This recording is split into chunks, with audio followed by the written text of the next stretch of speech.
on the earth, in the sky and under the sea. Sir, in our own humble way, we are trying to create ignited minds at NIT Raipur in collaboration with Abhyuday Sansthan. Very humbly, now I invite His Excellency, the President of India, for his address and interaction with the students.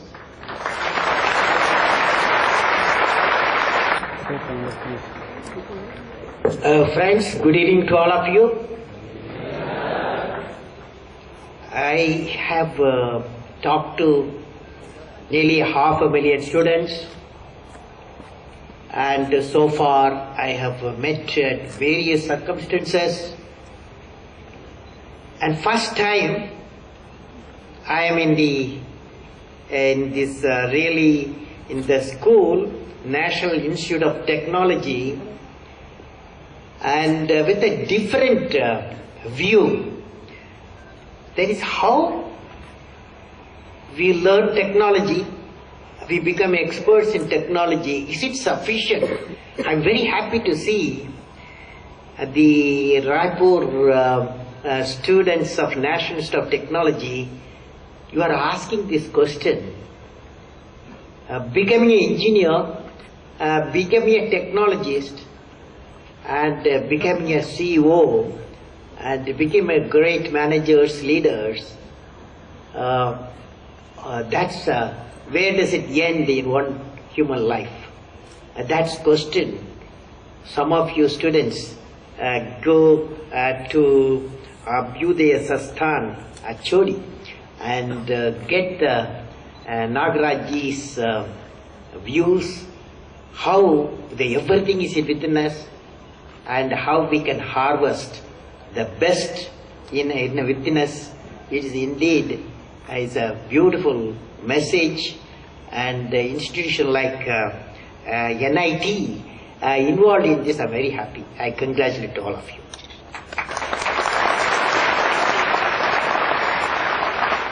Now I thought of talking to you something which is universally today is indeed a big problem. You know, world has seen 2 world wars, World War I and II, born in Europe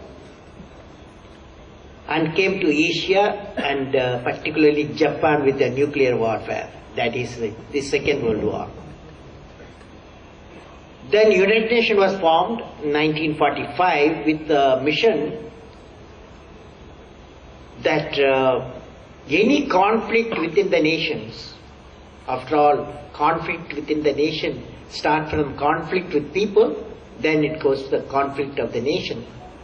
And it should be resolved by United Nations before it turns into a battle or a war. Unfortunately, recently 2 wars took place, one in Iraq, another in Afghanistan. In spite of United Nations, these 2 wars took place, and the net result, the terrorism, is it's becoming international now, and it's spreading. Now, in such a situation, is there any solution? This is really we have to ask ourselves. I'm glad that Raipur NIT is in the right path. But I have built a model. This model I want to share with you. When Nagarajji visited me, Rashtrapati Bhavan, I also shared with him. The model goes like this. I call it 3-dimensional model of evolving the enlightened citizen. How do you evolve an enlightened citizen? What are the parameters to become the enlightened citizens? The evolution of enlightened citizen, today I want to share with you, it has got 3 dimensions. What are the 3 dimensions? If you want to a peace in a village or in a district or in a state or in a country or within the countries globally, it has to start from its own citizen. We are in the planet Earth, about 6 billion people are there. 6 billion people, nearly 1/6 of the population in India. So any new innovation we do in our thinking, definitely it can become a model for the world. For the world, it can become a model. That's my view. Now, the enlightened citizenship, a three-dimensional solution for evolving the enlightened citizen. It has got 3 dimensions, as I told you. The first one, the education with value system. I am glad your institution is engaged in it. Apart from learning technology, education with value system. Second one, this is the most toughest. How do you transfer religions into the spiritual force? Can we do that? This is the second dimension. Third dimension, that you cannot have poverty one place and prosperity another place, and still you want a peace throughout the world. It's a big question mark. That means you need an integrated approach to evolve an enlightened citizen, education value system, and transforming the religion into a spiritual force, then removing the poverty through building a prosperity in the nations. Very tough job, but a tough job will be done by tough people. The history shows all tough people intellectually, they do the tough problems. So India has to do the tough problems for the world's sake. Now, education value system, how do you build? One is to understanding yourself, that you have everything, only you have to ask questions, you get an answer, and empower yourself. But when you are a student, for example, I will share you an experience what I had. When I was in 1950s, I was college, and there I was in the Jesuit institution, St. Joseph's College, Trichinopoli. There is one of the highest body or highest system they have, what is called rector, Reverend Father Rector, is the highest person in the system of Jesuit system in a college. So Reverend Father Kalatil, he will come every Monday at 9 o'clock. He took class for the six science students, 6 classes of the science students, including mathematics. Nearly about 250 students. He will take class for 1 hour. What does he do in the 1 hour? His name is Reverend Father Kalatil. He takes a class. One day, he will talk about Swami Vivekananda and how he thought, what is philosophy of life, how he understood religion as a spiritual force. Next day he will come, he will talk about Omar Khalifa. Omar Khalifa, how when he conquered the place Jerusalem, how he treated himself as he is not the Khalifa of Jerusalem.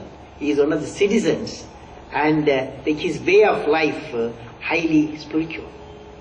Next week he will talk about Abraham Lincoln. And sometimes he will talk about another week Einstein's. And then Srinivasa Ramanujam, our mathematician. And then Sir C.V. Raman, our Nobel laureate. So every week he was giving in our young age of the good human beings, not only scientists alone. How the scientists, even the great scientists, lived with value system. He focused their life from boyhood, the grown up, how they have come in. So this was a great lesson for us. When we 2 years, when you hear him every week a lesson, actually see embedded in a young age, you are 17, 18, 19, and then you are the great men, how the young boys and girls, they have become a great men. They become a scientist, a philosopher, spiritual leaders, and teachers, professors, how these people have grown. This is embedded in my mind. Always I felt the education when I got from that institution, I had two parts. One is the best of physics I learned, and then best of value system, human value system. And this is trigger your mind how to be a good human being. So friends, my suggestion is the education with value system, it has to be universal. It cannot be done at Chhattisgarh alone. It has to be done throughout the country and throughout the world. Just like UNESCO, we need a very active, dynamic body to see that up to the age of 17, the education with value system, apart from real education, the value system is also indeed a partner to the education. This should be taught throughout the world. This is the first requirement. Now, then the second challenge is going to be how do we transform? I have visited throughout the country. Abroad I have visited 40 nations. Wherever I go to religious leaders, talk to them. And whenever I go to religious leaders, I met all the religious leaders in the country, and also abroad some of them. And when I am with them, I find always today also I met to Muniji, a famous Muniji, today morning. Whenever I see the religious leaders, I find I am in the beautiful garden full of fragrant flowers and birds and whatnot. But when I come out of them, I found I was living in an island. Because every religion is an island. But it should be bridged. Unless it is bridged, that religion should be island only. Now how do we bridge it? Religion has got two components. The first component, theology. Every religion has got a theology. Another component of the religion is spiritualism. Every religion has got spiritualism. You name any religion has got spiritualism. This theological side of a religion nobody can touch. Because it's unique for every religion. We don't need to touch also. But what is important is the bridge what you can make of the religions. You can definitely, the spiritualism, common factor, that is, for example, help your people when they are pain. Every citizen should help, every religion says that. And the poverty is a curse. You help to come out of the poverty, God will bless you, every religion says. So friends, the spiritual components, through that can we connect. I would like to give an example. I have experienced how in India, a religion can be transformed into a spiritual force. A spiritual leader, a scientific leader, when they met, they did it. I witnessed in my own eyes in India, in southern part of India. Somewhere 1960, Vikram Sarabhai, Professor, my guru, Professor Vikram Sarabhai, he is a cosmic ray scientist. He wanted to establish a space research center near the equatorial region so that he can study the electrojet characteristics. So he selected Tumba in the near Thiruvananthapuram. We are all worked in the Tumba. So he wanted the land, nearly about 400, 500 acres of the land for scientific research institution. They established the space research institution. He tried his best with the bureaucracy. He tried his best from the political leaders. All of them said very difficult to get the land what my guru wanted, Professor Vikram Sarabhai wanted, because that's the place has got a church. That's the place has got a bishop, he himself lives there. That's the place thousands of fishing folks, they lives there, their livelihood. Very difficult. So some political leaders said to Professor Vikram Sarabhai, the great scientist and cosmic ray scientist, space research scientist, who is the founder of the Indian Space Research Organization, Professor Vikram Sarabhai, you can, only one person can help you to get this land for your research, is Reverend Father Peter Pereira. Reverend Father Peter Pereira, that is Vikram Sarabhai, Professor Vikram Sarabhai, met him one Saturday. I still remember that day. And then he said, Father, I need your land. But I tell you, in 9 to 10 months' time, I will build whatever I take from that land. I will provide you. You have to help me for scientific research. Reverend Father Peter Pereira was surprised. Oh, Vikram, how can you ask my habitat, God's habitat, that is church, my children's habitat, fisherman habitat, how can you? So difficult. But both of them, they are good, they were become friendly because they can smile. Smile, the impedance matched. Bishop said, you come Sunday for congregation to church. Next day was a Sunday, and Professor Vikram Sarabhai went to the church. And his church, the Sunday, it was a Sunday, the congregation was going on, and the bishop was studying the Bible to his children. At the end of the congregation, he called Professor Vikram Sarabhai to dais. He introduced Professor Vikram Sarabhai like this. My dear children, tell his people, the fishermen folk who have assembled there, here he is a scientist. What a scientist does, he gives, for example, electricity has come from out of science. And then the fishing boats have come out of the construction, comes from the science. Then the food production increases out of science because of the seed and the fertilizer discoveries. And so like that, so many scientific advancement has come to enrich the human lives. And he says, Peter Pereira, Reverend Father Peter, say, what as a bishop I am doing? Nothing but I pray for the people for their peace and happy life. So one side science work for the prosperity of the human life, and the religion looks at how peace and happiness can go to the family, individual and the family. So my dear children, Peter Pereira says, Reverend Father Pereira says, now he wants my habitat, your habitat, and also he wants God's habitat, church, and he says he will return it everything beautiful way. Can we give, my dear children, he asked Peter Pereira. There was a pin drop silence the whole place.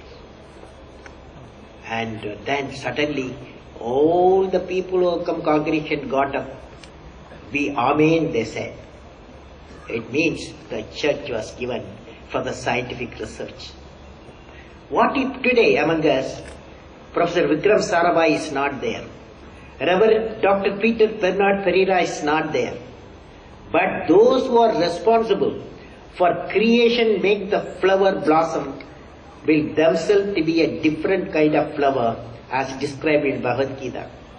Bhagavad Gita says, see the flower, how generously it distributes perfume and honey. It gives to all, gives freely of its love. When its work is done, it falls away quietly. Try to be like the flower, unassuming despite all its qualities. What a beautiful message for all generation of this nation on integration of minds and universal mind. Nowhere in the world a church has been given for a scientific research. It has happened in India. It is a great message to be spread. The message is the best component of religion can be transformed into a spiritual force that will shape the society. Do you agree? Yes. Agree? Yes. Let me now discuss with you the third component of the enlightened society for transforming the developing nation into a developed nation through achieving economic prosperity. How do you do that? We have in India 220 million people are below poverty line. We have got a plan by 2020, before 2020, we have to increase our GDP growth to 10%, and there are 5 areas have been identified. If we work before 2020, the 220 million people can be lifted up from the poverty. Similarly, every nation in the world definitely can do with their core competence. So friends, I would like to conclude human evolution is accompanied by conflicts and problems. I have presented a dynamic model which calls for transformation of the world community into a prosperous, peaceful and happy society through 3 major components: education with value system, and then the transforming religion into spiritual force, third, and lifting the people from the poverty or the developing the nation to live prosperous way. Dear friends, I heard a divine hymn in a spiritual atmosphere. I am going to recite. May I request you to join me. You are all ready? Yeah. You can join me? Yes or no? Yes, sir. Okay. Where there is righteousness in the heart, there is beauty in the character. When there is beauty in the character, there is harmony in the home. When there is harmony in the home, there is an order in the nation. When there is order in the nation, there is peace in the world. My best wishes to all the members of NIT, success in their mission of promoting value-based technical education among the students. May God bless you all.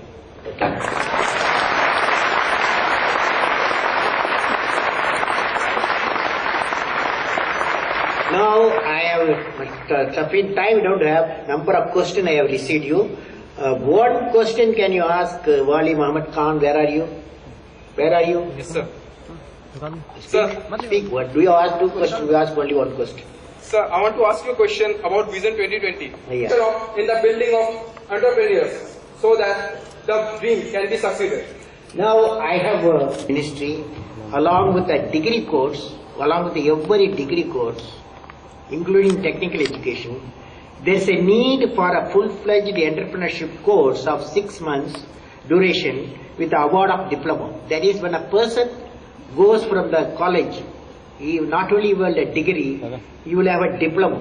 The aim of the course is to inculcate the spirit of I can do it among the student. This course must provide case studies on success stories of the entrepreneurs. Also, it must train the students about the successful working with the banking system, particularly for President of India. Sir, in my whole teenage, 2 topics that touch me the most. The very first one is, all developments are for the satisfaction of human, and on the contrary of it we say that dissatisfaction is the only base of development. What one can conclude from it. Second point of concern is, very few technology and the misuse of most of the technology that have damaged the nature most. the question, and the progress also depends on what scientific question, what useful question you ask. So it is a complete process.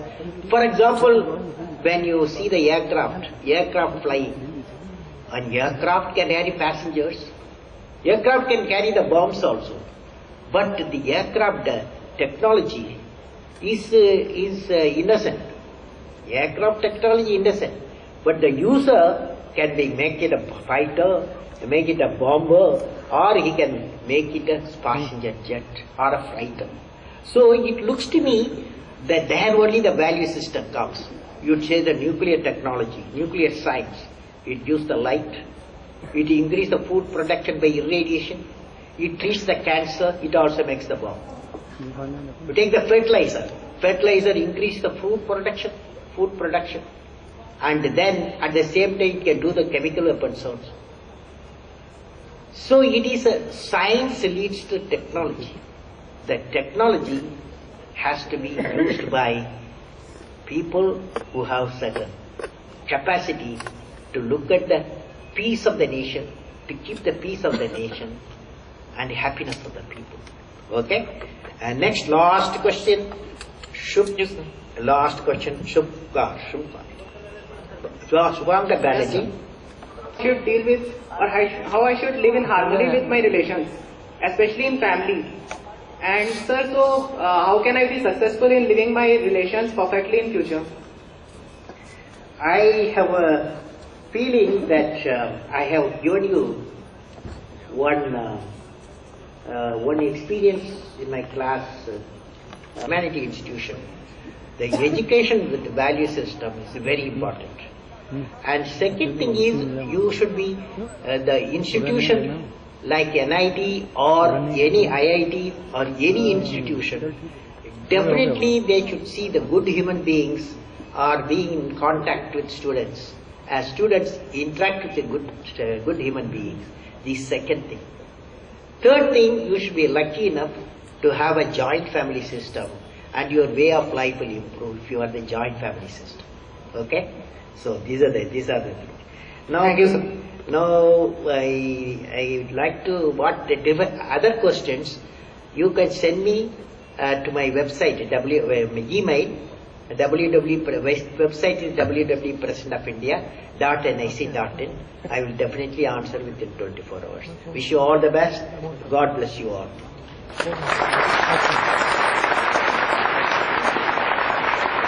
Thank you so much. I have a set of books I want to give to your director in charge concept.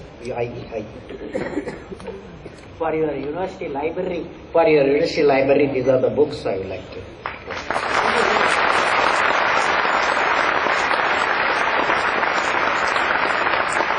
Thank you so much, His Excellency, for your inspiring thoughts, guidance and blessings. Now I request Director in Charge Professor hon'ble to present mementos to His Excellency the President of India, His Excellency Governor of Chhattisgarh, Honorable Chief Minister. I request Shri Somdev Tyagi, Coordinator of Vidya Sansthan, who has been a force behind all our efforts by conducting 97 one-week residential workshops for our students to deliver the vote of thanks.